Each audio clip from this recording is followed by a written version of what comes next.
మీకు అందరికి మరియ గురించి తెలుసుగా. మరి ఎలిజబెత్ ఏం చేసింది? ఎన్నో రోజుల నుంచి ఎదురు చూసింది. ఎవరి కోసం? పిల్లల కోసం. జకరియా ఎలిజబెత్ పిల్లల కోసం ఎన్నో రోజులు ఎదురు చూశారు, ప్రార్థన చేశారు. వారి ప్రార్థన విని దేవుడు ఏదో రీతిగా వాళ్ళని దర్శించి వాళ్ళకి దేవుడు ఏం చేశాడంటే గర్భఫలాన్ని ఇచ్చాడు.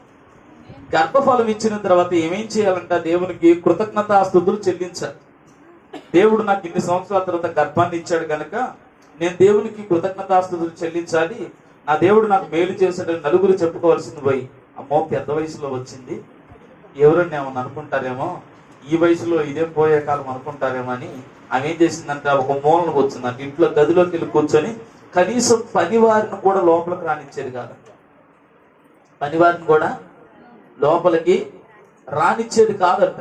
వారు వంట చేసినా లేదంటే మంచినీళ్ళు ఇవ్వాలన్నా ఆమె గేట్ ఇలా కొడితే ఆ ఏంటనంటే కింద నుంచి పంపిమంటే కింద నుంచి ఇచ్చేవాళ్ళంట. అటువంటి షైగా సిగ్గుగా ఫీల్ అయిపోయి లోపల కూర్చొని ఉండేదంట. అటువంటి సిగ్గుగా ఉన్నటువంటి ఆమె జీవితంలో దేవుడు చేసిన కార్యం ఏమైపోయిందంటే నిష్ప్రయోజనముగా మృతమైనదిగా ఉందంట. అంటే చచ్చిపోయినటువంటి పిండముగా, గర్భం అయితే ధరించింది కానీ ఆ గర్భం చచ్చిపోయిన స్థితిలో ఉందంట.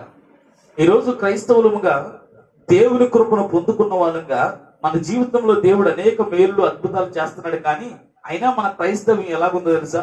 మృతమైనదిగా ఉంది. కారణం ఏంటో తెలుసా? దేవుడు చేసిన మేలును మనం కృతజ్ఞతాస్తుతులు చెల్లించకపోవడాన్ని బట్టి మన జీవితంలో దేవుడు ఎన్ని కార్యములు చేసినా, ఎన్ని అద్భుతములు చేసినా ఇంకా మన జీవితం ఎలాగుందంటే నిర్జీవంగానే మృతమైనదిగానే ఉందంట. కదలిక లేనదిగా, క్రైస్తవ్యంలో కదలిక లేనటువంటి వారుగా, ఒక ఉజ్జీవం లేని వారిగా, కనీసం విశ్వాసాన్ని కనబరచినటువంటి వారిగా మన క్రియల ద్వారా అలా ఉన్నాం. ఎలిజబెత్ గర్భం ధరించినప్పటికీ కూడా ప్రయోజనం లేదు. ఎందుకు? ఒక తల్లికి గర్భం ధరించిన తర్వాత ఆ కడుపులో ఉన్నటువంటి శిశువు తిరుగుతుంటే తల్లి ఎంత ఆనందపడుతుంది. రే అంత మీ నాన్నలాగి అడుగు అంటా ఉంటది లోపల ఉన్న తల్లి అంట కదండి. ఎంత ఆనందం ఉంటుందో చూడండి. కానీ ఆ ఆనందాన్ని ఎలిజబెత్ అనుభవించలేకపోతుంది. చెప్పే మాట అర్థమవుతుందా? గర్భం ధరించినటువంటి ప్రతి తల్లి ఆ గర్భం ఉన్నటువంటి శిశువు అటు తిరుగుతూ ఇటు తిరుగుతూ ఒక్కోసారి గిర్రమని తిరుగుతున్నప్పుడు ఆ తల్లి పొందే అనుభూతి వర్ణాతీతం ఉంటుంది. ఎంత అందంగా ఉంటుంది. వాడితో బుజ్జిబుజ్జిగా మాట్లాడుతూ ఉంటుంది. కానీ పొందిన మేలును బట్టి ఆ ఎలిజబెత్ ఆనందాన్ని అనుభవించాల్సినటువంటి ఎలిజబెత్ కనీసం గర్భంలో ఉన్నటువంటి శిశువు ఏమైపోయాడంటే కదలేక లేకుండా మన కడుపు నిండా తినిన తర్వాత పొట్ట కనుక టైట్ గా ఉన్నట్టుగా అట్ట నాకేం అర్థం కావట్లా. కారణం ఏంటంటే లోపల గర్భంలో ఉన్నటువంటి శిశువు మృతమైంది. ఈరోజు క్రైస్తవులంగా మనం బిగుసుకుపోయి ఉంటున్నాం. క్రైస్తవులని కానీ మన జీవితంలో బిగుసుకుపోవడం తప్ప ఇంకేం కనపడట్లా. నేను క్రైస్తవుణ్ణి అని బిగుసుకుపోను, నేను బాప్తిజం తీసుకున్నా అని అలా బిగుసుకుపోయిన బిగుతనం కనపడద్దే కానీ నువ్వు క్రైస్తవుడిగా నమ్మి రక్షణ పొందిన బిడ్డగా నీ సాక్ష్యం ద్వారా నలుగురు ప్రభావితం అవటం, నిన్ను చూసి ఒక వ్యక్తి మారడం లాంటిది మన జీవితంలో జరగట్లేదు. అటువంటి అనుభవాలు మన జీవితంలో కావట్లేదు. కారణం ఏంటంటే మృతమైంది మన విశ్వాసం. పొందిన మేలు మనం ఏం చేసామంట? నలుగురికి చెప్పకుండా వాటిని కప్పి పెట్టుంచాం. దానివల్ల ఏమైపోతుంది? ఎందుకు పనికి రాకుండా పోతా ఉంది. ఈ రోజున మన జీవితాల్లో నెమ్మది లేదు. అందుకోసం నేను పాడాను కదా, ఎన్ని ఉన్నా, ఐశ్వర్యం ఉన్నా, దేవుడు నమ్ముకున్నాం, ఐశ్వర్యం వచ్చింది, అయినా మనకేం లేదు, నెమ్మది. అంటే దానికి తగ్గ ఆనందం అన్ని ఉంటున్నట్టు అనిపిస్తుంది, కానీ ఇంట్లో ఏదో ఇంకా కొదువుగా ఉన్నట్టు అనిపిస్తాం. కారణం ఏంటంటే ఆ కొదువును తీర్చేవాడు దేవుడు. ఆ కొదువ నీకు తీర్చబడాలంటే నువ్వు దేవునికి ప్రతి నిమిషం, ప్రతి సెకండ్ కృతజ్ఞతాస్తుతులు చెల్లించాలి. ఎప్పుడైతే మనం దేవునికి కృతజ్ఞతాస్తుతులు చెల్లిస్తామో మన విశ్వాసం అభివృద్ధి పరచబడుతుంది. మన విశ్వాసం క్రియల ద్వారా వ్యక్తపరచబడతాం. కాబట్టి ప్రతి ఒక్కరు కూడా మన విశ్వాసాన్ని క్రియల ద్వారా వ్యక్తపరచడం, దేవుడు పొందిన మేలును బట్టి దేవునికి కృతజ్ఞతాస్తుతులు చెల్లిద్దాం. దేవుని నామమున మహిమ కలుగునుగా. హల్లెలూయా, హల్లెలూయా. గట్టి చెప్పండి, హల్లెలూయా. సరే, మంచిది. దేవుని యొక్క వాక్యాన్ని కొద్ది నిమిషాలు మనం విందాం. చదవబడిన ఈ లేఖన భాగంలో నుంచి కొద్ది మాటలు, కొద్ది నిమిషం దేవుని యొక్క వాక్యాన్ని విందాం. చిన్నపిల్లలు మాట్లాడొద్దమ్మా, గమనించండి. ఆదికాండం 1వ అధ్యాయము 26వ అధ్యాయము 1వ అధ్యాయము 26, 27 వచనాల్లో దేవుడు మనిషిని చేశాడట. మన అంశం ఏంటంటే దేవుని యొక్క ప్రణాళిక. ఏంటి మన అంశం ఏంటి? దేవుని ప్రణాళిక. బాగా గుర్తుపెట్టుకోండి, దేవుని ప్రణాళిక ఏంటో మనం తెలుసుకోగలిగితే మన జీవితము ఎంతో సంతోషంగా ఉంటుంది. అంటే మనం ఏం చెయ్యాలో మనకు తెలిస్తే మన పని ఈజీగా చేయగలం. మనం ఏం చెయ్యాలో తెలియాలి, అది ఎలాగో చెయ్యాలో తెలిస్తే మన పని సులువుగా అయిపోతుంది. మనం ఏం చెయ్యాలో తెలిసి ఎలా చెయ్యాలో తెలియకపోతే ఆ పని మనం ఎంత ప్రయాసపడినా వ్యర్థమే. కనుక జాగ్రత్తగా గమనించండి, దేవుని యొక్క ప్రణాళిక. దేవుడు మనిషిని చేసుకున్న ముఖ్య ఉద్దేశం ఏంటి? అసలు దేవుడు భూమి మీదకి మనిషిని ఎందుకు తీసుకొచ్చాడు? ఒక తల్లి గర్భంలోంచి ఎందుకు తీసుకొచ్చాడు? అసలు మట్టిలో నుంచి దేవుడు మనిషిని ఎందుకు చేశాడు? మనిషిని చేయవలసినటువంటి ఉద్దేశం ఏంటి అనేది కనుక ఈరోజు మనం తెలుసుకోగలిగితే, ఈరోజు నువ్వు ఇక్కడ కూర్చున్న యొక్క ఉద్దేశం ఏంటో నీకు తెలుస్తుంది. ఈరోజు నువ్వు ఇక్కడ కూర్చున్న యొక్క ఉద్దేశం ఏంటో తెలుస్తుంది. జాగ్రత్తగా గమనించండి. ఇక్కడ ఈరోజు ఎంతమంది మనం కూర్చున్నాం, జాగ్రత్తగా ఆలోచించండి. ఇక్కడ కూర్చున్నప్పుడు బాగా ఆలోచించాల్సిన సంగతి ఏంటంటే, భూమి మీద తన బిడ్డల విషయంలో ఏదైనా ఒక కార్యం జరుగుతుందంటే తప్పనిసరిగా పరలోకంలో కూడా ఒక కార్యం జరుగుతుంది. అర్థమైనా? భూమి మీద తన బిడ్డలు కూడుకొని, సమాజంగా కూడుకొని, లేదంటే వ్యక్తిగతంగా వారు ఏదన్నా పని చేస్తున్నారంటే తప్పనిసరిగా పరలోకంలో కూడా ఇదే సమయానికి తన బిడ్డల కొరకు ఏదో ఒక రకమైన సెర్చ్ జరుగుతుందంట. దేవుని నామమున మహిమ కలుగును గాక. ఈరోజు మనందరం ఇలా కూర్చున్నాం కదా, ఇలా కూర్చున్నామంటే ఈరోజు ఇక్కడ కూర్చున్న వారందరి దగ్గర ఒక అబ్జర్వర్ ఉన్నాడు. ఎవరు అబ్జర్వర్? అబ్జర్వర్ అంటే ఏంటి? పరిశీలించేవాడు. పైనుండి చూస్తూ ఉంటారు. ఇప్పుడు ఈ సిచ్యువేషన్ అంతా కూడా పరలోకంలో జరుగుతుంది. బాగా గమనించండి. ఇప్పుడు ఈ భూమి మీద జరుగుతున్నటువంటి ఈ ఆరాధన పరలోకంలో ఆయన చిత్తంలో జరిగినటువంటి ఆరాధన. అమరా రామే ఇద్దరు ముగ్గురు చెప్తున్నారు. వాస్తవం అండి. అక్కడ ఉన్నాం కాబట్టి ఇక్కడ ఉన్నాం, అక్కడ జరిగింది కాబట్టి ఇక్కడ జరిగింది. అక్కడ ఈ రోజు ఎంతమంది అయితే ఉన్నారో అంతమంది మాత్రమే ఇక్కడ ఆరాధిస్తున్నారు. అక్కడ లేని వారు ఇక్కడ లేదు. అర్థమైందా? అక్కడ ఆరాధించిన వారు ఇక్కడ ఆరాధనలో లేరు. ఒకవేళ రెండో రోజు ఏదైనా కలుస్తారేమో గాని ఈ రోజున అక్కడ జరుగుతున్న ఆరాధనను అక్కడ దేవుడు పరిశీలిస్తున్నాడు. ఇక్కడ జరుగుతున్నటువంటి వాక్యాన్ని అక్కడ దేవదూతలు రికార్డ్ చేస్తున్నాయి. ప్రవక్త చెప్తారు కదా, ఇక్కడ నిలబడినటువంటి ప్రసంగికుడు ఏది పడితే అది ప్రసంగించడానికి, తన ఉద్దేశాన్ని ప్రసంగించడానికి, తన జ్ఞానాన్ని ప్రసంగించడానికి, తన జీవాన్ని సంఘంలో పెట్టడం కాదు, కానీ దేవుని జీవాన్ని సంఘంలో పెట్టాలంట. అర్థమైందా? ఇక్కడ నిలబడుతున్నటువంటి ప్రసంగికుడు కూడా తన సొంత ఆలోచన, సొంత విధానాన్ని, సొంత జ్ఞానాన్ని సంఘంలోకి నడిపించడం కాదు. ఎందుకంటే ఇక్కడ ఈ సమయంలో ఆరాధన జరుగుతుందంటే అక్కడ ఇదే సమయంలో రికార్డింగ్ జరుగుతుందంటే నా వాయిస్. ఇప్పుడు నా వాయిస్ రికార్డ్ జరుగుతుందంటే నా వాయిస్ కి ఎంతమంది ఆమెనంటున్నారు కూడా లెక్క రాబడి ఉంటుంది. నిజం అది. ఎందుకంటే భూమి మీద జరుగుతున్న ప్రతి ఒక్క కార్యక్రమము పరలోకంలో ఇప్పుడు జరుగుతూ ఉంది. అందుకోసం జాగ్రత్తగా గమనించండి. షడ్రక్ మేషక్ అబేద్నెగోల్ని చంపాలని ప్రయత్నం చేస్తే రాజు అగ్నిగుండాన్ని ఏడంతలు ఎక్కువ చేసి ఎవరిని అగ్నిగుండంలో పడేయాలనుకున్నప్పుడు కరెక్ట్ గా అదే సమయంలో దేవుని ప్రవక్త చెప్తున్నాడు, భూమి మీద ఎప్పుడైతే తన మనుషులను, భూమి మీద ఎప్పుడైతే తన కుమారుల్ని అంతం చేయాలనేటువంటి రాజు ఆలోచన కలిగిందో, వీరు సభ పెట్టుకున్నారో అదే టైంలో దేవుడు కూడా తన ప్రజలను కాపాడడానికి సభ పెట్టాడంట. అదేనా? భూమి మీద తన కుమారుల్ని పాడు చేయడానికి నలుగురు కూడి ఎలాగైతే ప్లాన్ వేసుకుంటున్నారో అలాగనే పరలోకంలో కూడా అంట దేవుడు తన కుమారులను కాపాడడానికి ప్లాన్ వేసుకుంటున్నాడంట. దేవదూతలు వచ్చిందంట, కొన్ని గాబ్రియల్ వచ్చాడంట, మికాయిల్ వచ్చాడంట, కొంతమంది దేవదూతలు వచ్చి నేను వెళ్తాను కాపాడడానికి, షడ్రక్ మేషక్ అబేద్నెగోలను కాపాడడానికి నేను వెళ్తానని ఒక మాసిపత్రి వచ్చిందంట. మాసిపత్రి అంటే ఎవరో తెలుసా? మాసిపత్రి కూడా ఒక దేవదూత. మాసిపత్రి అనేటువంటిది ఒక దేవదూత. ఈ దేవదూత పని ఏంటి అంటే వర్షాలు తెప్పించేది, గాలి తెప్పించేది ఇదే. ఈ దేవదూత పని ఏంటో తెలుసా? వర్షాలు, వాయుగుండాలు, తుఫాన్లు, గాళ్ళు తీసుకొచ్చేది ఈ మాసిపత్రి అనేటువంటి దేవదూతనే. ఆమె చెప్పండి. గాబ్రియల్ దేవదూత పని ఏంటంటే శుభవార్త తీసుకురావడం. గాబ్రియల్ దేవదూత పని ఏంటంట శుభవార్త. భూమి మీద, ఆ పరలోకం నుంచి భూమి మీదకి ఎప్పుడు కూడా శుభవార్త మోసుకొని వస్తుందంటారు. మరి మికాయేలు పని ఏంటయ్యా అంటే, మికాయేలు తెలుసా? మికాయేలు దేవదూత. మికాయేలు దేవదూతలు ఏంటంటే అవి యుద్ధము జరిగించేవి.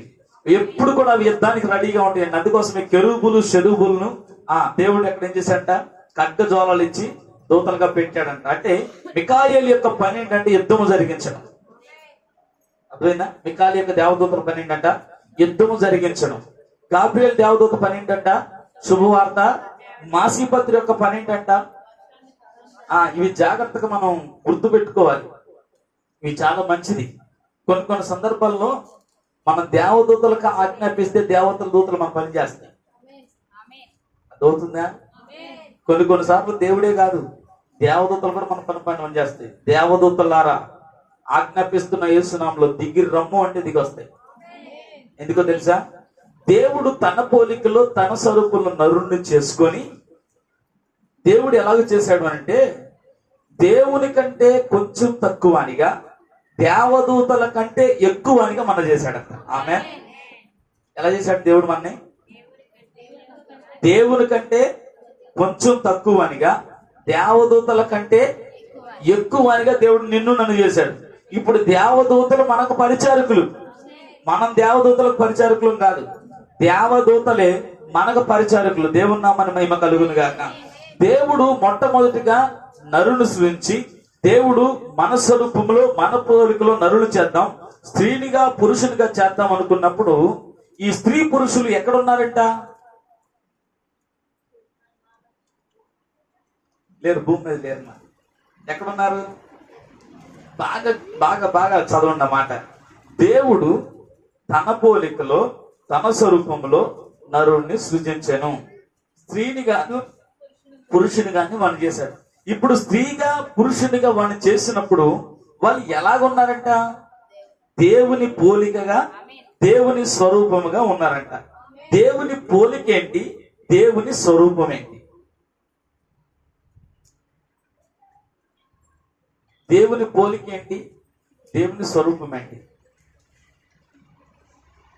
సమాధానం చెప్పాలి. దేవుని పోలిక ఏంటి? దేవుని రూపం ఏంటి? ఏంటంటే రూపం చెప్పండి. ఆయన ఎలాగున్నాడు? మనం ఎలాగున్నాం? ఆయన ఎలాగున్నాడు? మనం ఎలాగున్నాం? ఆయన ఎలాగున్నాడు?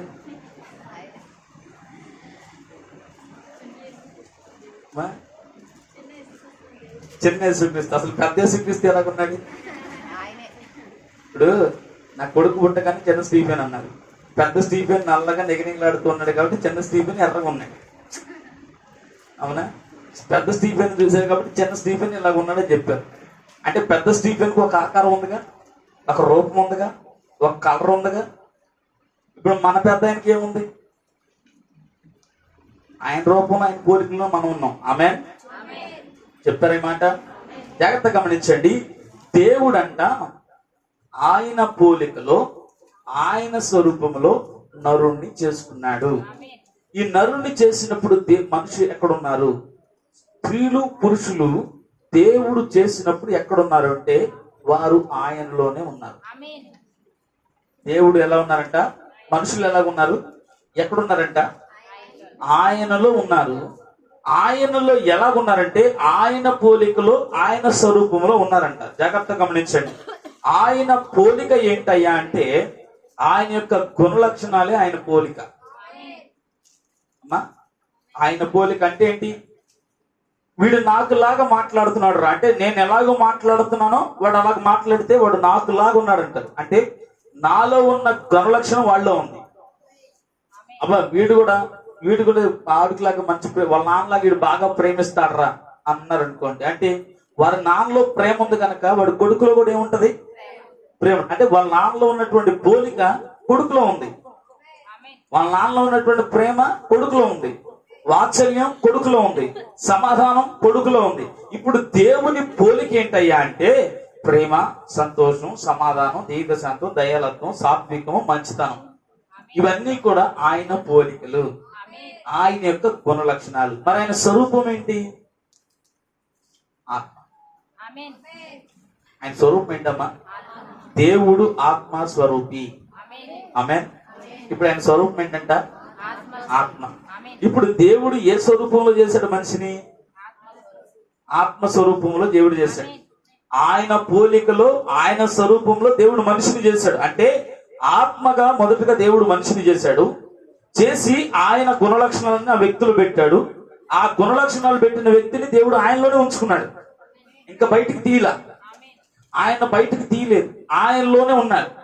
ఆయనలో ఉన్నటువంటి ఈ స్త్రీ పురుషులు దేవదూతల చేత దేవుని లాగానే ఆరాధింపబడుతున్నారు. ఆమేన్. అర్థమవుతుందని చెప్పేది కొంచెం హార్ట్గా ఉన్నా, కొంచెం ఇబ్బందికరంగా ఉన్నా అర్థం చేసుకోవడం ప్రయత్నం చేయండి. చాలా మంచి సంగతి. దేవునితో పాటు ఆరాధింపబడ్డమా? అదేనా? దేవుడు మొట్టమొదటిగా పరలోకాన్ని చేశాడండి. పరలోకాన్ని చేసి పరలోకంలో దేవదూతలు చేశాడు. దేవదూతలు చేసిన తర్వాత దేవదూతల చేత దేవుడు పరిశుద్ధుడు పరిశుద్ధుడు పరిశుద్ధుడు పరిశుద్ధుడు పరిశుద్ధుడు అని కొనియాడబడుతున్నాడు. ఈ పరిశుద్ధుడు పరిశుద్ధుడు పరిశుద్ధుడు అని దేవదూతల చేత దేవుడు కొనియాడబడుతున్నప్పుడు అదే దేవుళ్ళో నీవు నేను కూడా ఉండి మనము కూడా పరిశుద్ధులు పరిశుద్ధులు పరిశుద్ధులని కొనియాడబడుతున్నాం. మనం కూడా మనల్ని కూడా దేవదూతలు పరిశుద్ధులు పరిశుద్ధులు పరిశుద్ధులని కొనియాడుతున్నాయి. దేవుణ్ణి ఎలాగైతే పరిశుద్ధుడు పరిశుద్ధుడు పరిశుద్ధులని ఆరాధిస్తున్నాయో అలాగుననే దేవదూతలు ఆయనలో ఉన్న నిన్ను నన్ను కూడా దేవుడు ఏం చేస్తున్నట్ట? పరిశుద్ధుడు పరిశుద్ధులని ఆరాధిస్తున్నాయి. ఎప్పుడైతే దేవదూతలు అపస్థుతులకు వచ్చాయో, ఎప్పుడైతే దేవుణ్ణి స్తుతించాల్సిన, దేవుణ్ణి ఆరాధించవలసినటువంటి దేవదూతలు దేవుణ్ణి ఆరాధించకుండా తన సొంత ప్రయత్నాలు చేస్తూ దేవుని కంటే ఎక్కువగా ఆలోచించుకొని దేవుని కంటే పైన స్థానాన్ని వేసుకోవాలని ఎప్పుడైతే అవి ఆలోచించినాయో దేవుడు ఏం చేశాడంటే దేవదూతల్ని తృణీకరించి దేవదూతలను తోసివేశాడంట. దేవదూతలు ఏం చేశాడంటే భూమి మీదకి నెట్టేశాడు. నెట్టేసిన తర్వాత దేవుడు ఏం చేశాడంటే ఒక ఆలోచన చేశాడంట. దేవదూతలను చేస్తున్నా గానీ దేవదూతలు నన్ను సరిగ్గా ఆరాధించట్లేదు, కానీ ఇప్పుడు నేనేం ఏమనుకున్నాడంటే నా పోలికలు నా స్వరూపం ఉన్నటువంటి మనిషి చేత నేను ఆరాధింపబడాలనుకున్నాడంట. ఆమె నా పోలికలో నా స్థితిలో నాకులాగా ఉన్నటువంటి మనిషి నన్ను ఎలా ఆరాధిస్తాడో చూడాలనుకొని దేవుడు ఏం చేశాడంటే ఆయనలో ఉన్నటువంటి మనిషిని మట్టి రూపంలో తీసుకొని ఒక మట్టిని చేసి ఒక బొమ్మను చేసి ఆయనలో ఉన్నటువంటి ఆత్మ మట్టిలో పూదాడంట. ఆమె జీవవాయువుని ఆ మట్టిలోకి వాయువును ఊదవగా, గాలిని ఊదగా ఈ ఆత్మ వెళ్ళిపోయి ఆ మట్టిలోకి చేరింది. ఎప్పుడు ఆ మట్టికి జీవం వచ్చింది. ఎందుకు వచ్చిందనంటే ఆయనలో ఉన్నటువంటి అవ్వ ఆదాము, ఆయనలో ఉన్నట్టు, ఇంకో మాట చెప్పాలంటే మీకు అర్థమవుతున్న విషయం ఏంటంటే దేవుణ్ణి ఆరాధించడం ఎలాగో దేవునిలో ఉండే వారు తెలుసుకున్నారు. అర్థమైందా? అవ్వ ఆదాముకి దేవుణ్ణి ఆరాధించడం ఎలాగో తెలియదు. నేర్పితే కదా. నేర్పకుండా ఏమో తెలిసిందే. మన పిల్లలకు ప్రార్థన నేర్పకుండా ప్రార్థన చేయాలని తెలిసిద్దా? మన పిల్లలకు వాక్యం చదవటం నేర్పించకుండా వాక్యం చదవటం తెలిసిద్దా? మన పిల్లలకు అబ్బాయికి నేర్పించకుండా డైరెక్ట్ వాళ్ళ పేర్లు రాసేస్తారా? లేరు కదా. అలాగునని మరి అవ్వ ఆదాములు దేవుణ్ణి ఆరాధించడం ఎలా వచ్చింది? వాళ్ళకి ఎలా వచ్చింది? జాగ్రత్త గమనించండి. ఎలా వచ్చిందంటే వారు దేవునిలో ఉండి దేవుణ్ణి ఆ దేవదూతలు ఆరాధించి మీరు చూస్తున్నారు. ఆమె చెప్పండి అమ్మా. నిద్ర వస్తుందా? నిద్ర వచ్చేవాళ్ళు చప్పట్లు పట్టుకు పెట్టి అందుకోనే ఉన్నారు. ఆమె చెప్పడానికి అయినట్ట స్త్రీ పురుషులు దేవుల్లో ఉన్నారు. దేవునిలో ఉండి ఈ దేవుణ్ణి దేవదూతలు ఆరాధించడం వీళ్ళిద్దరు చూస్తున్నారు. ఎలాగ వాళ్ళు ఆరాధిస్తున్నారు? పరిశుద్ధుడు పరిశుద్ధుడు పరిశుద్ధులను ఆరాధిస్తాం. వాళ్ళు ఎలాగో పాటలు పాడుతున్నారు, ఎలాగో చప్పట్లు కొడుతున్నారు, ఎలాగో వీణ వాయిస్తున్నారు, ఎలాగో తంతి వాయిద్యములు వాయిస్తున్నారు. వారు లోపల నుండి దాన్ని చూడగలుగుతున్నారు. చూసి నేర్చుకున్నారు. చూసి ఏం చేస్తున్నారంటే ఒక క్రైస్తవుడు చూసిన వెంటనే నేర్చుకోవాలి, చెడును కాదు మంచిని. మనం మాత్రం టోటల్ విరుద్ధం, రివర్స్ అంతా. అంటే అవునా? దేవుని నామమున మహిమ కలుగును గాక. మీరు మంచివాళ్ళే, మీరు కాదు అమ్మా. దేవుని నామమున మహిమ కలుగును గాక. అంటే వారు చూసి నేర్చుకునేటువంటి గుణం వారిలో ఉండడాన్ని బట్టి వారు దేవుల్లో ఉన్నప్పుడే దేవదూతల చేత ఆరాధింపబడుతున్న వారు పరిశుద్ధులు పరిశుద్ధులు అని ఆరాధింపబడుతున్నప్పుడు వారు చూసి నేర్చుకున్నారంట. ఎప్పుడైతే దేవదూతలు దేవుణ్ణి ఆరాధించడం తప్పారో, దేవునికి దేవదూతల ఆరాధన నచ్చట్లేదో, వెంటనే దేవుడు ఏమనుకున్నాడంటే తన ప్రణాళికను ప్రారంభించాడంట. మనిషిని చేసుకున్న ఉద్దేశం ఏంటనేది అప్పటి నుంచి ప్రారంభించాడు. దేవుడు మనిషిని చేసుకున్న ఒకే ఒక ఉద్దేశం ఏంటంటే ఆయనను ఆరాధించాలి అని. దేవుడు మనిషిని చేసుకున్న పని ఏంటి? ఆయన పోలికలో ఆయన స్వరూపంలో చేసుకున్న మనిషి యొక్క పని ఏంటంట? ఆరాధించడం. దేవుడు అనుకున్నాడంట ఈ మనిషి నన్ను ఎలాగ ఆరాధిస్తాడో చూద్దాం అనుకున్నాడంట. దేవుడు ఈ మనిషి నన్ను ఎలా ఆరాధిస్తాడో చూద్దాం అనుకున్నాడంట. చూద్దాం అనుకొని ఒక మట్టిని తీసి ఆ మట్టిలోకి జీవాన్ని పోసి మరలా ఆ జీవంలో నుంచి ఇంకొక జీవాన్ని తీసి వరిరుల్ని భార్య భర్తలుగా చేసి ఒక తోటలో పెట్టి వారిద్దరి చేత ఆరాధింపబడటం చేస్తున్నాడంట. దేవుడు ఆరాధింపబడుతూ ఉన్నప్పుడు వారు చక్కగానే దేవుణ్ణి ఆరాధిస్తున్నారు, చక్కగా దేవుణ్ణి గణపరుస్తున్నారు, చక్కగా దేవుని యొక్క కృపను పొందుకున్నారు. దేవుడు చెప్పిన ప్రతి మాట వారు వింటూ దేవుని యొక్క కృపను పొందుకుంటూ దేవుని యొక్క ముఖాముఖిగా మాట్లాడే అనుభవం వరకు ఉంది. దేవుడితో వారు చాలా అన్యోన్య సహవాసం కలిగి ఉన్నారు, వ్యక్తిగత అనుభవాన్ని కలిగి ఉన్నారు. ఎప్పుడైతే దేవుని సహవాసం కాక వేరొకని సహవాసం, ఎప్పుడైతే దేవుణ్ణి ఆరాధించకుండా ఈ సృష్టిని ఆరాధించడం మంచి మొదలు పెట్టాడో దేవుని కృప నుంచి వారు దూరం అయిపోయారు. దేవుని కృప నుంచి వారు దూరం అయిపోయారు. ఎప్పుడు అంటే సృష్టిని కాక, సృష్టికర్తను కాక సృష్టిని ఆరాధించడం మొదలు పెట్టారు. అంటే సృష్టికర్తను కాకుండా సృష్టిని మాట వినడం మొదలు పెట్టారు. అంటే దేవుడైనా జంతువుని చేసింది, దేవుడైనా పశువులు చేసింది, దేవుడైనా ఆకాశ పక్షులు చేసింది, దేవుడైనా చెట్లు చేసింది. అంటే దేవుడు లేకపోయినా ఇవి లేకపోతే బ్రతకలేమన్నట్లుగా మనిషి జీవిస్తున్నాడు ఈ రోజున. అమ్మో ఈరోజు ఈ చెట్టు నీడ లేకపోతే చచ్చి ఉండేదన్న, ఆ చెట్టు నీడనిచ్చిన మర్చిపోయాను. అసలు అక్కడ చెట్టు ఎలా వచ్చిందో, ఆ చెట్టు ఎలా వృక్షమైందో, నీళ్లు పోసిన వాడు లేరు, నెరువేసిన వాడు లేడు, పాదు కట్టిన వాడు లేడు. అయినప్పటికీ కూడా ఆ చెట్టు పెరిగింది. అసలు ఏ వరద కొట్టుకొచ్చిందో తెలియదు. ఆ విత్తనం అక్కడ భూమిలోకి వెళ్ళి వేరుగా పాకి చెట్టే వృక్షమే అది నీకు నీడనిస్తే, అమ్మయ్యా ఈ రోజు కనుక ఈ చెట్టే లేకపోతే నేను బ్రతికేని వాడిని కాదని దానికో పసుపు కుంకుమ బొట్టేసి వందనాలు పెట్టేవాడు లేక స్తోత్రం. ఈరోజు నువ్వు సృష్టిని ఆరాధిస్తా ఉన్నారు, ఇది లేకపోతే నేను బ్రతకలేను అన్నట్టుగా ఉన్నారు, సృష్టికర్తను మర్చిపోతా ఉన్నారు.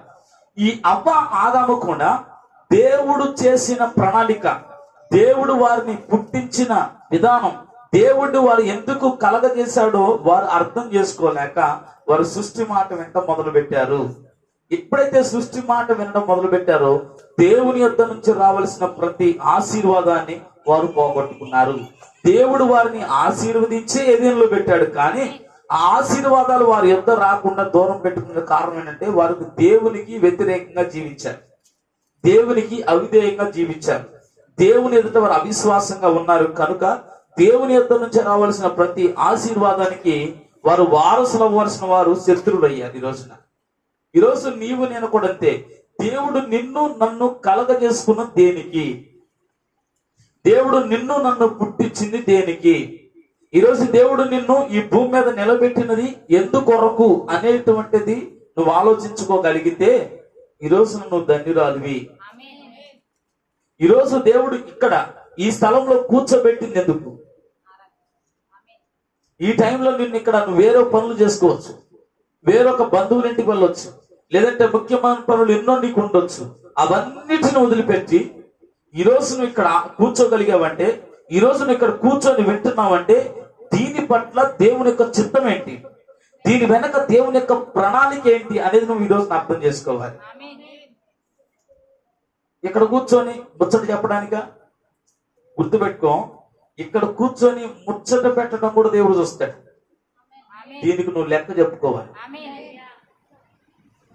నేను ముందే చెప్పా, భూమి మీద ఏ కార్యం జరుగుతున్నా అక్కడ చూస్తా ఉంటాడు దేవుడు, వెంటనే శిక్ష అమలు చేస్తూ ఉంటాడు. ఇప్పుడు నువ్వు ఇక్కడ కూర్చొని వాక్యం వింటున్నావా, లేదంటే నువ్వు రకరకాలుగా ఏదేదో చేస్తున్నావు అనేది ఇక్కడ చూస్తా ఉంటాడు దేవుడు. నువ్వు ఇక్కడ నుంచి పొందుకొని వెళ్ళాలి. ఏంటిది? దేవుని కృప, దేవుని యొక్క ఆశీర్వాదం, నువ్వు ఇక్కడ వచ్చినప్పుడు ఒట్టి చేతులతోనే వచ్చావు, వెళ్ళేటప్పుడు ఒట్టి చేతులతో వెళ్తున్నావు అంటే కారణం ఏంటో తెలుసా? నువ్వు ఇక్కడ ఆరాధించే విధానంలో తప్పు జరిగింది. నువ్వు వచ్చిన ఉద్దేశం కరెక్టే, నువ్వు వచ్చిన ప్లేసు కరెక్టే, ఇక్కడ నిలబడినటువంటి దేవుడు సరైన వాడే, కానీ నువ్వు పొందుకోవడంలో తప్పు చేస్తున్నావు, ఆరాధించడంలో తప్పు చేస్తున్నావు, నిలబడడంలో తప్పు చేస్తున్నావు, వినడంలో తప్పు చేస్తున్నావు, పొందుకోవడంలో తప్పు చేస్తున్నావు. కనుకనే నువ్వు ఎలాగైతే వచ్చావో అలాగే వెళ్తున్నావు. దేవుని నామని మహిమ కలుగునుగా. అంటే ఆరాధింపబడేటువంటి స్థలం పరలోకం, అక్కడ కూర్చున్నవాడు సైన్యములకు అధిపతి యెహోవా. అక్కడ జరుగుతున్నటువంటి ఆరాధన పరిశుద్ధుడు పరిశుద్ధుడు పరిశుద్ధుడు అని ఆరాధన జరుగుతుంది. ఆరాధన స్థలము కరెక్టే, ఆరాధింపబడే దేవుడు కరెక్టే, ఆరాధిస్తున్న దేవదూతలు కరెక్టే. అక్కడ మధ్యలో వచ్చిన వాడు స్వరమే వేరు. వాడు వాని స్వరముతో ఆరాధించడాన్ని బట్టి దేవుడికి దానికి నచ్చల. ఆమె అక్కడున్న వారందరితో కలిసి ఏకీభవించినప్పుడు దేవుడు ఆరాధన అంగీకరించాడు. అర్థమైందా? సంఘమంతా కలిసి ఆరాధిస్తున్నప్పుడు దేవుడు దాన్ని అంగీకరించాడు. సంఘమంతా కలిసి పాడుతున్నప్పుడు దేవుడు అంగీకరించాడు. సంఘమంతా కలిసి చప్పట్లు కొడుతున్నప్పుడు అంగీకరించాడు. సంఘమంతా కలిసి ఆమేన్ చెప్తున్నప్పుడు అంగీకరించాడు. కానీ ఎప్పుడైతే సంఘముతో ఏకీభవించకుండా, సంఘముతో సహవాసం చేయకుండా, నేనే అన్నట్లు, నాదే అన్నట్లు, ఎప్పుడైతే తన సొంత స్వరాన్ని, నేను ఒక కోకిలను, నేను ఒక పెద్ద గాంధారులను, నేను మాత్రమే వాయిద్యాలు వాయించగలను, నేను మాత్రమే పిల్లలకు వాయించగలను, నేను మాత్రమే చేయగలను అని ఎప్పుడైతే తనలో తాను ఊహించుకొని సంఘముతో కలిసి ఆరాధన చేస్తున్నాడో ఆ వ్యక్తిని దేవుడు తృణీకరిస్తున్నాడు. దేవుని నామమున మహిమ కలుగును గాక. అక్కడ ఆరాధన జరుగుతున్నప్పుడు ఈ తలంపుతో ఎప్పుడైతే లూసిఫర్ అక్కడికి వచ్చిందో, లూసిఫర్ ఏం చేశాడు? దేవుడు గో టు హెల్ అన్నాడు. ఈరోజు నీ నా పరిస్థితి కూడా అంతే.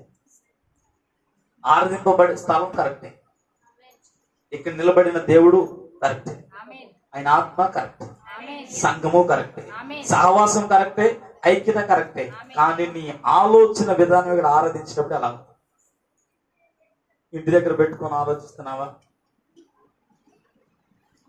ఇక్కడ ఒక రకమైనటువంటి ఆలోచన నుండి ఇంటి దగ్గర ఒక ఆలోచనతో నీ మనసు, అదే అంటారు కదా, బాడీ ప్రెసెంట్ మైండ్ ఆబ్సెంట్ దగ్గర నువ్వు ఆరాధన చేస్తున్నావా? లేదంటే ప్రాణము ఆత్మ దేహముతో నువ్వు ఆరాధిస్తున్నావా? నువ్వు దేవుణ్ణి ఆరాధించినప్పుడు ఎలా ఆరాధించాలంట? ఆత్మతో సత్యముతో, అంటే నీ ప్రాణాత్మ దేహములతో దేవుణ్ణి ఆరాధించాలి. అప్పుడే దేవుడు నీ యొక్క ఆరాధనని అంగీకరిస్తాడు. ఎందుకు అనంటే సంఘముతో ఏకీభవిస్తుంది. చూడండి, సంఘమంతా, మీకు అర్థమవుతున్న భాషలో చెప్తాను, సంఘమంతా ఒకే రకమైన చప్పట్లు కొడుతున్నారు అనుకో, అందరు ఇలా కొడుతున్నారు, ఒక్కరు మాత్రమే ఎట కొడుతుంది. ఏం జరిగింది చెప్పండి? గలిబిలు ఉంటుందా లేదా? ఉంటుందా లేదండి? ఉండదా? అలాగుననే మనందరము దేవుణ్ణి ఏకకంఠముతో ఆరాధింపాలి. నీకెన్ని బాధలున్నా, ఎన్ని కష్టాలున్నా, ఎన్ని దుఃఖం ఉన్నా, ఎంత వేదన ఉన్నా, ఆల్రెడీ మందిరానికి వచ్చే ముందు భర్త నిన్ను తిట్టినా కొట్టినా, స్తోత్రం, గుమ్మం దగ్గరకు వచ్చే మొత్తం గుమ్మం అవతల వదిలిపెట్టినా, దేవుని యొక్క ఆనందాన్ని అనుభవించడానికి ఇక్కడ రావాలి. ఎప్పుడైతే నువ్వు అటువంటి ఆలోచనతో వస్తావో ఆరాధన దేవుడు అంగీకరిస్తాడు. అందుకొరకే దేవుడు నిన్ను పుట్టించింది. దేవుని యొక్క ప్రణాళిక ఏంటి? దేవుడు ఎందుకు నిన్ను కలగజేశాడు? ప్రతి విషయంలో ఆయన పైన ఆధారపడాలి. వాస్తవానికి దేవుని కంటే కొద్దిగా తక్కువనిగా చేశాడు. కొద్దిగే. ఏంటా కొద్దిగా? మనం దేవుళ్ళం కాదంటే, మిగతా అంతా దేవుళ్ళే. మన దేవుళ్ళు అని పిలిపించుకోవడానికి వీళ్ళే, మిగతా అంతా దేవుళ్ళే కదా. పలికితే జరిగింది. కలుగును గాక అంటే వస్తుంది, పోవును గాక అంటే పోద్ది, యేసు నామంలో జ్వరం పో అంటే పోద్ది. నువ్వు ఎవడు అని పోద్ది? నువ్వు సర్వోన్నతులైన దేవుని కుమారుడివి. నువ్వు ఒక చిన్న సృష్టికర్త కనుక సృష్టి యావత్తు మిగులు నీ కొరకు ఆశపడతావు. అందుకోసం సృష్టి నీకు లోపడుతుంది. అదవుతుందా? సృష్టి నీకు ఎందుకు లోపడుతుంది? నువ్వు సృష్టికర్తవు కనుక. సృష్టికర్త యొక్క కుమారుడు గనక, కుమార్తె గనక సృష్టి నీకు లోపడుతుంది. ఇది దేవుని యొక్క ప్రణాళిక. దేవుని కంటే కొద్దిగా తక్కువనిగా మన దేవుడు చేశాడు, కొంచెమే తక్కువగానిగా మనని చేశాడు. మరి అంత కొద్దిగా ఉన్నవాడిని మనం ఎంత తగ్గించుకుంటామో తెలుసా? పెంట కుప్పలతో సమానంగా చేసుకుంటున్నాం. ఈరోజు మనం దేనికి సమానం చేసుకుంటున్నాం? పెంట కుప్పలతో సమానునిగా మనం చేసుకుంటున్నాం. ఒక నీచుడిగా, ఒక పురుగునిగా మనం ఎంచుకుంటున్నాం. ఒక నీచునిగా, పురుగునిగా మనం ఎంచుకుంటున్నాం. మనం నీచునిగా, పురుగునిగా ఎంచుకోవడానికి కాదు దేవుడు నిన్ను నన్ను పుట్టించింది. దేవుని ప్రణాళిక ఏంటో అర్థం చేసుకోండి. ఎప్పటికప్పుడు విమర్శించుకోండి. ఈరోజు దేవుడు ఎందుకు నన్ను బ్రతికించాడు? ఇన్ని రోజుల నుంచి మందిరానికి వస్తున్నావు కదా, నేను ఏం నేర్చుకున్నాను, ఏం పొందుకున్నాను, వచ్చేటప్పుడు ఎటువంటి మనస్తత్వంతో వచ్చాను, వెళ్ళేటప్పుడు నేను ఎటువంటి మనస్తత్వంతో వెళ్తున్నాను అనేది కనుక నువ్వు తెలుసుకోగలిగితే దేవుని చిత్తాన్ని అర్థం చేసుకోవటం ఈజీ, దేవుని ప్రణాళికను అర్థం చేసుకోవటం ఈజీ. కొంతమంది దుఃఖముతో, బాధతో మందిరానికి వస్తారు, వెళ్ళేటప్పుడు మాత్రం సంతోషభరితులై వెళ్తారు. కారణం ఏంటి తెలుసా? దేవుని ఆత్మను వారు ఇక్కడ అనుభవించే వెళ్తారు. ఈరోజు నీవు నేను కూడా అలాగే రావాలి. ఎలాగొచ్చామో అలా వెళ్ళటానికి కాదు మన ఆరాధించుకునేది. నువ్వు ఏ దెక్కంతో వచ్చావో, ఏ సమస్యతో వచ్చావో, ఏ ప్రాబ్లంతో నువ్వు ఇక్కడికి వచ్చినా ప్రాబ్లానికి సొల్యూషన్ తీసుకొని నువ్వు ఇక్కడ నుంచి మరలా నువ్వు అదే ప్రాబ్లంతో వెళ్తే దేవుడు చేతకొనడు అవుతాడు. అమ్మా, నువ్వు జడ్జి దగ్గర సలహా కోసం వెళ్ళావు, లాయర్ దగ్గర సలహా కోసం వెళ్ళావు. లాయర్ దగ్గర సలహా కోసం వెళ్ళి నీ ప్రాబ్లంకి లాయర్ దగ్గరికి వెళ్ళిన తర్వాత లాయర్ ఏ సలహా చెప్పుకుంటాడా? లాయరు చాలా జ్ఞానం కలిగిన వాడు, ఎంతో పాండిత్యం పొందినటువంటి వాడు, ఎటువంటి చిక్కులు పెట్టే సమస్యనైనా విప్పగలిగినటువంటి తెలివితేటలు కలిగిన వాడు అడ్వకేట్, లాయర్. ఆ లాయర్ మీ దగ్గర ఒక సమస్య ఉందని వెళ్ళావు, ఒక సమస్య ఉందని వెళ్ళావు. తప్పనిసరిగా లాయర్ నీ సమస్యకి సొల్యూషన్ చెప్తాడు. లాయర్ దగ్గరికి వెళితేనే నీ సమస్యకి సమాధానం ఏంటో చెప్తే నేను జడ్జి అయ్యి. మరి జడ్జి గారి దగ్గరికి వస్తే అసలు సమస్యను తీసేసి పంపిస్తాడు. స్తోత్రం. లాయర్ దగ్గరికి వెళ్తే సమస్యకు పరిష్కారం చెప్పగలరు. జడ్జి దగ్గరికి వస్తే ఒక సంతకం చేసి ఓ అయిపోయింది నీ సమస్య వేసానంటాడు. మరి ఇప్పుడు మనం జడ్జి దగ్గరకు వచ్చాం.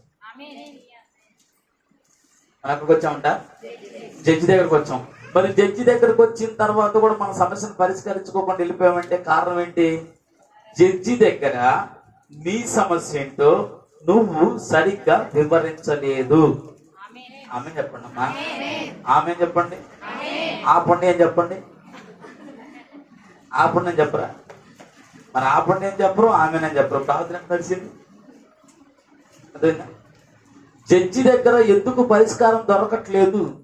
జడ్జి దగ్గరికి వెళ్ళిన ప్రతి కేసు సొల్యూషన్ జరుగుతుంది, అయినా ఎందుకు అవ్వట్లేదంటే నువ్వు వెళ్ళినటువంటి జడ్జి దగ్గర నీ సమాధానం ఏంటో, నీకున్న సమస్య ఏంటో నువ్వు సరిగ్గా చెప్పకపోవడాన్ని బట్టే అది జడ్జి దాన్ని పరిష్కరించలేదు. కొంతమంది ఏం చెప్తారు తెలుసా? జడ్జి దగ్గరికి వెళ్ళి కూడా కొన్ని దొంగ నాటకం దాస్తారు. జడ్జి దగ్గరికి వెళ్ళి కూడా కొన్ని దాస్తారు. లాయర్ దగ్గరికి వెళ్ళి కొన్ని దాస్తారు. భర్త కొట్టాడనే చెప్తారు కానీ ఎందుకు కొట్టారో చెప్పరు. అమ్మా, భర్త కొట్టాడని చెప్తారు కానీ ఎందుకు కొట్టారో చెప్పరు.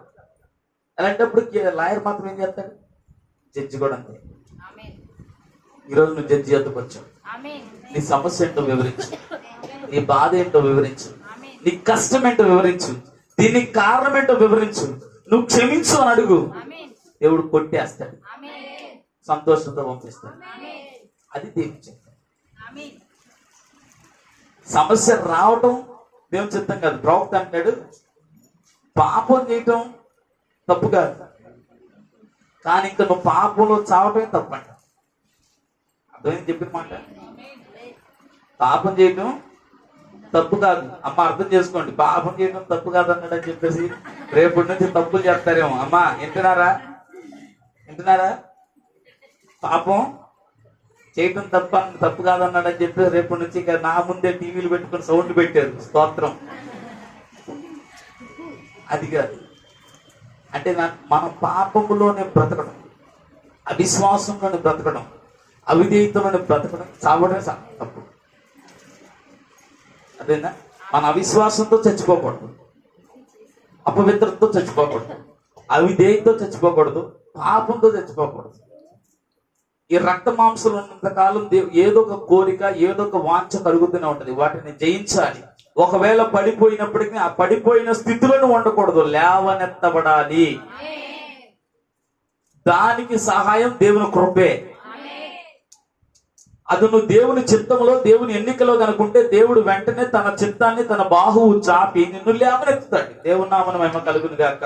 ఎందుకంటే బైబిల్లో అనేకమైన భక్తులు ఉన్నారు. 33.5 సంవత్సరాల నుంచి ఆ కోనేరు దగ్గర ఉన్నటువంటి పడిపోయిన వ్యక్తిని కాపాడాడు.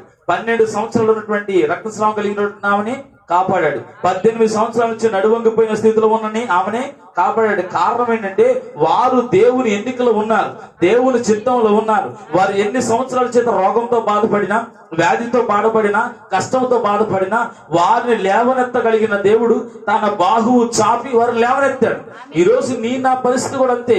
నువ్వు ఎటువంటి కష్టంలో ఉన్నా, ఎటువంటి బాధంలో ఉన్నా, ఎటువంటి రోగంతో ఉన్నా, ఎటువంటి భయంకరమైనటువంటి హీనకరమైన స్థితిలో ఉన్నా ఆయన తలుచుకొని ఆయన బాహువు చాపితే రెప్పపాటులో నీ జీవితం మారింది. ఆయన తలుచుకోవాలంటే, మరి ఆయన తలుచుకోవాలంటే మనం ఎన్నిసార్లు ఆయన తలుచుకోవాలి? అన్నం తినేటప్పుడు పొరపోతే నన్ను ఎవరు తలుచుకున్నారు, ఎక్కిలు పడితే నన్ను ఎవరు తిడుతున్నారు. ఆయన తింటే ఎలా ఉంటుంది తెలుసా? ఎప్పుడన్నా అనుకున్నారా? అన్నం తినేటప్పుడు పొరపోతేనే తలుచుకున్నారు, ఎక్కిలు పడితేనే తిడుతున్నారు. మరి అన్నం ఇచ్చిన ఆయన, కడుపు నింపుతున్న ఆయన, ఆయన తిడితే ఆయన ఆల్రెడీ తిడుతూనే ఉన్నారు. అయినా స్తోత్రం. ఏమన్నాడు? దిక్కుమాలినోళ్ళు, దిగంబరులు తిడుతున్నట్టు లేదా? అయినా మనకై నచ్చట. దేవుడు నామని మహిమ కలుగును. దేవుడు ఎలా తిడుతున్నాడంట? తిడుతున్నాడా లేదా? దిక్కుమాలిన దేవుడు తిట్టడం ఏంట? నా తల్లి మాట్లాడతాను కదా అంటారు లేదా? ఆయన నోట ఉమ్మి వేయ ఉద్దేశించున్నాడు. బాగా గుర్తు పెట్టుకోండి. ఆయన నోట ఉమ్మి వేయటం అంటే ఏంటో తెలుసా? జీవాన్ని తీసివేయటం. ఆమె నిన్ను ఆయనలో నుంచి తీసేయటం. నిన్న చక్కగా యాకోబు గారు ఒక చక్కగా మాట చెప్తారు. నిజంగా అది నా మైండ్ లో బాగా ఫీడ్ అయిపోయింది. ఏంటంటే ఈ లవోదీక సంఘకాలంలో ఇంకనూ మనం పాపం చేస్తున్నా, ఇంకా మన అతిక్రమం చేస్తున్నా, ఇంకా వాక్యానికి వ్యతిరేకమైనటువంటి పనులు మనం చేస్తున్నా, ఇంకా మనం ఎందుకు బ్రతుకున్నాము అని అంటే కారణం ఏంటంటే ఆయన కృప. 2, ఆయన ఎందుకు మౌనంగా ఉంటున్నాడు అంటే ఆయన మౌనంగా లేడు. మనం చచ్చిపోలేదంటే, కానీ ఆయన మౌనంగా లేడు. అయితే ఏం చేస్తానంటే ఆయన ఆత్మను మన నుంచి తీసేస్తాడు. చెప్పండి, ఏం చేస్తున్నాడు? మనలో నుంచి ఆయన ఆత్మని తీసేస్తున్నాడు. అందుకోసమే ఆత్మ లేని వానిగా మనం ప్రవర్తిస్తున్నాం. ఆత్మ లేని వాళ్ళు ఎవరు? అరే దెయ్యం ఆత్మే. ఆత్మ లేని వాళ్ళు ఎవరు? చెప్పండి, ముగించేస్తారు. కాదండి, వాళ్ళు కూడా ఆత్మ. ఆత్మ లేని వాళ్ళు పశువులు, జంతువులు, కుక్కలో, నక్కలో, గాడిదలో. ఆత్మ లేనోళ్ళు. ఆవుకు ఆత్మ ఉందా? కుక్క ఆత్మ ఉందా? మరి మనకు ఉందా? మరి అవి చేసినట్టు చేస్తున్నాం కదా మనం. ఏంటి అవి చేసే పనులు? చూస్తున్నది అనే భయం లేకుండా, దేవుడు ఉన్నాడనే భయం లేకుండా, పరిస్థితుల పట్ల అవగాహన లేకుండా, ఏంటి పరిస్థితుల పట్ల అవగాహన లేకుండా, నన్నెవరో చూస్తున్నారనే భయం లేకుండా బాహాటంగా అవి వాటి పని వాటిని చేస్తాయి లేవా? ఈరోజు మన పని ఏంటి? అంటే దేవుడు ఏం చేస్తున్నాడంటే తప్పు చేసిన వారిలో నుంచి దేవుడు ఏం చేస్తున్నాడంట? ఆత్మను తీసివేస్తున్నాడు. చంపే ఇట్లా ఈరోజు దేవుడు చంపటం మొదలు పెడితే ఒక్కడు మిగిలి ఉండేవాడు కాదు. ఇక్కడ దేవుడు చంపడం మొదలు పెడితే ఒక్కలు మిగిలేవాళ్ళు కాదు. కానీ దేవుడు చంపట్లేదు. దేవుడు చంపడం అనేది దాని ఉద్దేశం కాదండి. పుట్టుట గిట్టుట కొరకే అంటారు, తప్పది. ఆమె చాలా మంది పెద్దలు అంటారు పుట్టుట గిట్టుట కొరకే, అంటే పుట్టేది చావడం కొరకే అని చాలా మంది అంటారు. అది తప్పండి. దేవుడు పుట్టుకే పుట్టించాడు కానీ చావు పుట్టించలా. ఇది తింటే చస్తారన్నారు. అంటే దేవుని సృష్టిలో చావు లేదు. దేవుడు మనిషిని నిర్మించినప్పుడు చావు లేదు. అవ్వ ఆదామును చేసినప్పుడు చావు అంటే ఏంటో తెలియదు. అవ్వ ఆదాము చేసినప్పుడు పాపం అంటే ఏంటో తెలియదు. అవ్వ ఆదామును చేసినప్పుడు దుఃఖం అంటే ఏంటో తెలియదు. అవ్వని ఆదామును చేసినప్పుడు కన్నీరు అంటే ఏంటో తెలియదు. అవ్వని ఆదామును చేసినప్పుడు చెమట అంటే ఏంటో తెలియదు. అవ్వని ఆదాము చేసినప్పుడు ఉప్పు అంటే, కారం అంటే, పసుపు అంటే తెలియదు. ఈ పండు తిన్నాం చేస్తామంటే చావు అంటే ఏంటి ప్రభా నా వాయికి అడిగినటువంటి ఆదాం. మరి దేవుని సృష్టిలో చావు లేదు. మరి చావు ఎక్కడి నుంచి వచ్చిందంటే మనిషి అవిధేయత వల్ల, మనిషి యొక్క అవిక్రమం వల్ల, మనిషి యొక్క అవిశ్వాసం వల్లనే చావు లోపలికి ఎంటర్ అయింది. ఈ రోజున దేవుడు నిన్ను నన్ను చాపటం కంటే ఘోరమైన శిక్ష మనకు విధిస్తున్నాడు. చావు కంటే ఘోరమైన శిక్ష ఏంటది? ఆయన ఆత్మను తీసివేయడం. ఇక ఆయన ఆత్మను తీసేస్తే అనవసరం. సచ్చినుడి కంటే దారుణ్యం. సచ్చినుడి నయం మనకంటే ముందే. ఆడ కాస్త కోస్త కనికరం అందుకొని, అయ్యా నీ మాటకి నాకు అందలేదయ్యా, నువ్వు వచ్చే టైంకి నేను లేనయ్యా అని తప్పించుకుంటాడు. ఆమె చెప్పండి. నువ్వు వచ్చే టైంకి నేను లేనయ్యా, నీ రక్తం ఏంటో నాకు వివరించిన లేడు, నీ శక్తి ఏంటో నాకు వివరించిన లేడు, కలవరి శిలలో నువ్వు పడినటువంటి యాత్ర నాకు వివరించిన వాడు లేడు. నాకు తప్పైతే క్షమించాయంటే దేవుడు క్షమిస్తాడు. కలవరి శిలలో యాతన ఏంటో తెలుసు, పల్లె పోటు ఏంటో తెలుసు, కలవరి శిల రక్తం కాచిన రక్తం ఏంటో తెలుసు, కొరడా దెబ్బలు తెలుసు, ముళ్ళ కిరీటం తెలుసు, ఆయన 3 రోజులు లేకటం తెలుసు, రొట్టె ద్రాక్ష రసం తెలుసు, అయినా రక్తం తెలుసు, రక్తాన్ని పోసుకోవడం తెలుసు. ఇన్ని తెలిసి స్తోత్రమే కదా. అర్థమైందమ్మా? ఇప్పుడు దేవుడు ఏం చేస్తున్నాడంట? ఏం చేస్తున్నాడు? ఆత్మ తీసేస్తున్నాడు.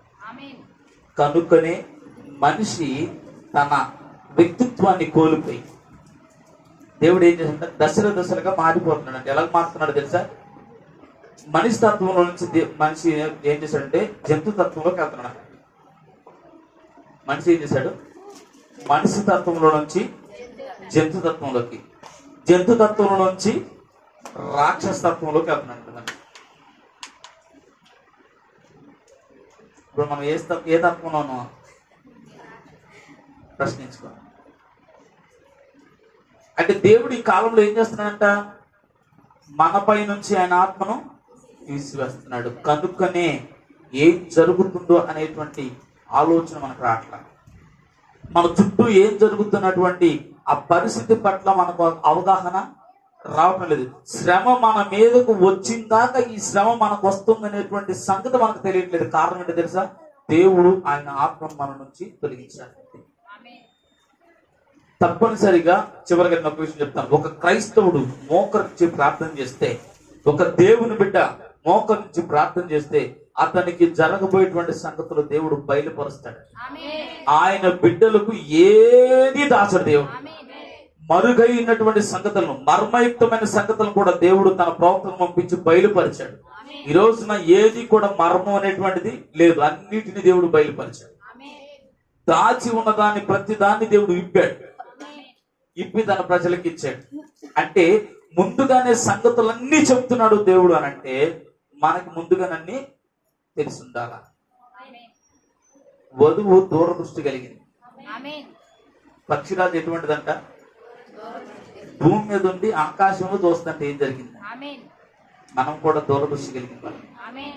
ఇక్కడ మనం కూర్చున్నామంటే మన చుట్టుపక్కల ప్రాంతం పైన ఒక అవేర్నెస్, అంటే ఒక అవగాహన మనకు ఉండాలి. మనం కట్టుకున్న మన సామ్రాజ్యంలో, మన ఇంటిలో, మన ఇంటి మీదకి ఏదన్నా సమస్య రాబోతుందంటే మన చుట్టూ వాతావరణాన్ని మనం తెలుసుకోగలిగినటువంటి వివేచన మనకు రావాలి. అదే ఆత్మ, అదే దేవుని శక్తి, అదే దేవుని కృప. ఈరోజు ఆయన కృపను పొందుకున్నావా? ఇంకా పొందుకోలేదు. ఈరోజు ఆలోచించు. ఆయన కృపను పొందుకొని జరుగుతున్నటువంటి పరిస్థితులకు తగ్గట్లుగా, కాలానికి తగ్గట్లుగా కాదు, ఈ వచ్చినటువంటి మోడర్న్ జీవితాలకు తగ్గట్లు కాదు, కాలం మారిన ఆయనకు ఇష్టడుగా నువ్వు జీవించమే దేవుని చిత్తం. వాస్తవం చెప్పాలంటే దేవుడు సృష్టించినప్పుడు దేవుడికి ఒకే ఒక్క ఆలోచన ఉంది, ఏంటంటే నేను ఎలాగైతే భూమిని కలుగునుగా అన్నానో, సూర్యుడిని కలుగునుగా అన్నానో, చంద్రుడిని కలుగునుగా అన్నానో, అలాగే నా పోలికలో నా స్వరూపంలో నా జీవము కలిగినటువంటి నా ప్రజలు కూడా కలుగునుగాక అంటే కలగాలి. పిల్లలు పుట్టునుగాక అంటే పుట్టాలి. శారీరక సంబంధమైనటువంటి దాని ద్వారా కాక నోటి మాటతో జీవం పుట్టాలి అనేది దేవుని చిత్తం. కానీ దాన్ని వారు మనుషులు పోగొట్టుకున్నారు కనుకనే దేవుడు ఏం చేస్తారంటే ఈ చివరి కాలంలో పలకబడిన పరిచయం పెట్టింది. అది ఎక్కడ పెట్టాడంటే తన వధువులో పెట్టి. అది ఎలా పెట్టాడంటే దేవుడు ఏమై ఉన్నాడో అదంతా కూడా క్రీస్తులో కుమ్మరించాడు. క్రీస్తు ఏమై ఉన్నాడు అదంతా కూడా తన వధువులో పెట్టాడు. ఇప్పుడు వధువుగా గొర్రెపిల్ల భారీగా సిద్ధపడుతున్న నీవు కూడా పలికితే జరిగే పరిచయలు ఇప్పుడు మనం ఉన్నాం. కూరగాయల రేటు పెరగని గాక, కూరగాయలు కలగమంటే కలగాలి, అది మన పరిచయం. అంటే ఈ భూ సంబంధమైన వాటి కొరకు కాదు మనం అడగాల్సి, పర సంబంధమైనటువంటి వాటిని కలుగును గాక అంటే కలుగుతుంది. అది దేవుని చిత్తం. ఈ లోకంలో దరిద్రాన్ని అనుభవిస్తూ, కష్టాన్ని అనుభవిస్తూ, రోగాలను అనుభవిస్తూ, భర్తలతో తన్నులు తింటూ, భర్తలకు వ్యతిరేకంగా భార్యలను కొడుతూ బ్రతకమని కాదు దేవుడు మన భూమి మీద పుట్టింది. తల్లిదండ్రులకు వ్యతిరేకంగా, తల్లిదండ్రులకు తెలియకుండా కళ్ళు కప్పి బ్రతకమని కాదు దేవుడు మన ఇక్కడ పుట్టించింది. దేవుడు ఎందుకు పుట్టించాడంట? ఆయన పని జరిగించాడు. ఏంటి ఆయన పని? ఆయన ఆరాధించాలి, ఆయన పైన ఆధారపడాలి. నీకు ఏది కావాలన్నా ఆయన అడగాలి. నీ చింత యావత్తు ఆయన పైన మోపాలంతే. అప్పుడు నీకు ఆయన విశ్రాంతి ఇస్తాడు. నీ సమస్య నుంచి, నీ రోగం నుంచి, నీ కష్టం నుంచి, నీ బాధ నుంచి, నీకున్న శాపం నుంచి, అన్నిటి నుంచి విడిపించగలిగిన దేవుడు, సర్వశక్తి కలిగిన దేవుడు. ఆయనతో ఇప్పుడు నువ్వు ఆరాధిస్తావు. ఇప్పుడు నువ్వు ఎలా వెళ్ళాలి? ఆయన తీసుకొని వెళ్ళాలి. నువ్వు దుఃఖాన్ని తీసుకొని ఇక్కడికి వచ్చావు, బాధను తీసుకొని ఇక్కడికి వచ్చావు, అప్పును తీసుకొని వచ్చావు, అనారోగ్యాన్ని తీసుకొని వచ్చావు. ఇక్కడ నుంచి వెళ్ళేటప్పుడు ఎలా తీసుకొని వెళ్ళాలి? సమృద్ధిని తీసుకొని వెళ్ళాలి, ఆశీర్వాదం తీసుకొని వెళ్ళాలి, సంతోషాన్ని తీసుకొని వెళ్ళాలి, స్వస్థతను తీసుకొని వెళ్ళాలి, రక్తాన్ని తీసుకొని వెళ్ళాలి. రక్తాన్ని తీసుకొని ఎప్పుడైతే నీ ఇంటిలో పెడతావో ఇంకా ఏ రోగముని దరిచారదో. సొదొమ గొమొర్రాను నాశనం చేయడానికి ఇక్కడ వచ్చినప్పుడు, ఉగ్రత వచ్చినప్పుడు ఎవరి యొక్క ఇంటి అడ్డకమ్మకి నిలుకమ్మకి యేసుక్రీస్తు రక్తంలో, గొర్రెపిల్ల రక్తముందో సంహారపు దూత వారి నుంచి తొలగిపోయింది. అలాగనే ఒక రోగంతో నువ్వు ఇక్కడికి వచ్చినప్పుడు, ఈ రోగంతో వచ్చి నీవు ఇక్కడికి వచ్చి స్వస్థత ఉంది, రక్తాన్ని తీసుకెళ్లి నీ ఇంటిలో పెట్టినప్పుడు మరొక రోగం నీ ఇంటికి వచ్చినప్పుడు, అయ్యో వీడి ఇంటిలో యేసుక్రీస్తు రక్తం ఉంది అని రోగం నీ ఇంటికి రాదు, నిన్ను దాటి వెళ్ళిపోద్ది. ఎవడి ఇంటిలో అయితే యేసుక్రీస్తు రక్తం ఉండదు, ఎవడి ఇంటిలో అయితే యేసుక్రీస్తు నామం వినబడదు, ఎవడి ఇంటిలో అయితే వాక్యము ప్రార్థన ఉండదు, వాడింటిలోకి సరిపడి వాడింటిలో రోగాన్ని, వాడింటిలో కలహాన్ని, వాడింటిలో కష్టాన్ని కలగజేస్తాం. కానీ యేసుక్రీస్తును కలిగి ఉన్న నీలో, వాక్యము కలిగి ఉన్న నీలో, వాక్య దాహం కలిగి ఉన్న నీలో, రక్తాన్ని కలిగి ఉన్న నీలో ఏ రోగం నిన్ను దరిచేరదు, ఏ హాని నీకు కలగదు, ఏ తెగులు నీ గుడారము సమీపించదు. ఒకవేళ సమీపించిన యేసుక్రీస్తు రక్తం అని కాల్చేస్తుంది. నువ్వు దేని తీసుకుని వెళ్ళాలి? అది దోషట్లో పట్టుకొని తీసుకెళ్ళిపోయి తెల్లగాని సిమ్మేయండి. ఏం చేయాలా? యేసుక్రీస్తు రక్తాన్ని తీసుకెళ్ళి ఏం చేయాలంట? చిమ్మాల. ఏంటి చిమ్మడం? పలకడం. ఏంటి పలకడం? ఇంటికి వెళ్ళగానే ఇంట్లో దరిద్రంగా ఉంది ఎక్కడ. ఇప్పుడు దాకా జీవం కలిగిన మాట విని ఇంటికి వెళ్ళంగానే వెంటనే బలికే మాట ఏంటి? ఇప్పుడు దాకా యేసుక్రీస్తు రక్తాన్ని దోషెట్లో పెట్టుకున్న నువ్వు ఇంటికి వెళ్ళి యేసుక్రీస్తు రక్తాన్ని దోషెడితో చెమ్మాల్సి నువ్వు వెళ్ళగానే ఏం చేస్తున్నావు? ఈ రక్తం దానికి అంటుతుంది, అది చక్కగా పనిచేస్తుంది, రిపేర్ రావట్లేదు. ఆమె అర్థమైందా? ఇక్కడ దోషెట్లో పట్టుకున్నాం, ఇక్కడ కొంగులో పట్టుకున్నాం. ఆమె చెప్తున్నామ్మా. వెంటనే వెళ్ళగానే ఫోన్ పట్టుకున్నాం. ఈ రక్తం అంతా ఫోన్ కంటే ఫోన్ ఏ రిపేరు రావట్లేదు. ఎన్నిసార్లు ఎన్ని గేములు ఆడి ఎంత నొక్కు, పొద్దు నుంచి రాత్రి దాకా నొక్కుతానే ఉండు, ఫోన్ రిపేర్ వస్తుందా? కొని 5 సంవత్సరాలు అవుతుంది, 7 సంవత్సరాలు ఒక్క రిపేర్ రాదు. ఎందుకు? ఇంటికల్లా కానీ టక్కుమని టీవీ రిమోట్ బుక్ నొక్కుతాం, ఆ రిమోట్ ప్రాబ్లం రాదు, టీవీ ప్రాబ్లం రాదు. కారణం ఏంటి? రక్తాన్ని తీసుకెళ్లి దానికి రక్తం. రక్తం దేనికి రాయాలి? నీ గుమ్మానికి రాయాలి. రక్తం దేనికి రాయాలి? నీ నొసలికి రాయాలి. రక్తం దేనికి రాయాలి? నీ ఇంటిలో ఉన్నటువంటి పశువులకు, నీ ఇంటిలో ఉన్నటువంటి పాడి పంటలకు, నీ ఇంటిలో ఉన్నటువంటి నీ గుమ్మానికి నువ్వు రాసుకోవాలి. నీ పశువులు, నీ ఎడ్లు, నీ సంపద, నీ కలిగి ఉన్న దాన్ని అంతటిని దేవుడు ఆశీర్వదించాడు. ఏబుని ఆశీర్వదించాడు లేదా? ఏబి ఉన్న కలిగి ఉన్న దాని అంతటి పని యేసుక్రీస్తు రక్తం ప్రోక్షించాడంట. అందుకోసమే క్షేమము, అందుకోసం ఆశీర్వాదం, అందుకోసమే గొప్పతనం, అందుకోసమే దెయ్యం వచ్చి అడుగుతుంది, అన్నిటిపైన రక్తం పోసావయ్యా, ఇంకెక్కడ నేను పట్టుకునేది? పట్టుకుంటే కాలిపోను, ఒక్కసారి కడగవా ప్లీజ్ అని అడిగి, కడగవా ప్లీజ్ అని. ఇప్పుడు మీరు కూడా కడుగుతారా? ఏంటి కడగడం? దోషెట్లో నీ రక్తం ఉన్నప్పుడు అపవిత్రమైన దాన్ని పట్టుకోమా. 4 రోజులు పట్టుకోకుండా కదా పని చేయదు. 4 రోజులు టీవీ రిమోట్ పట్టుకోకుండా ఉంటే రిమోట్ పని చేద్దా? ఏమిస్తావు? కాబట్టి ఈరోజు ఇక్కడికి వచ్చి నువ్వు రక్తాన్ని తీసుకో. నువ్వు ఇక్కడ నుంచి ఇంటికి వెళ్ళగానే జీవాన్ని పలుకు. నీ గుమ్మంలోకి అడుగు పెట్టిన తర్వాత, నీ ఇంటిలోకి నువ్వు అడుగు పెట్టిన తర్వాత ఛీ ఏంటి ఇలాగుంది అలాగుంది అని చెప్పేసి నువ్వు కసురుకొని, లేదంటే అపవిత్రమైన మాట పలకడం కంటే ఇక్కడ పలికినటువంటి మాట ఇంటిలోకి వెళ్ళగా నువ్వు పలకగలిగితే అది నీ ఇంటిలో జీవముగా ఉనికిగా సంచరిస్తుంది. అది ఈరోజు నువ్వు చేయగలవు. అది దేవుని ప్రణాళిక, అది దేవుని చిత్తం. చేద్దామా దేవుని చిత్తాన్ని? చేద్దామా దేవుని ప్రణాళికని? కళ్ళు మూసుకుందాం, లేచి పడదాం. దేవుడు తన మాటలు దీవించుగా. అందరూ కూడా కళ్ళు మూసుకుందాం. దేవుడు నామని మహిమ కలుగుతాం. ఒకసారి లేచి పడదాం. దేవుని చిత్తం ఏంటో తెలుసుకున్న నీవు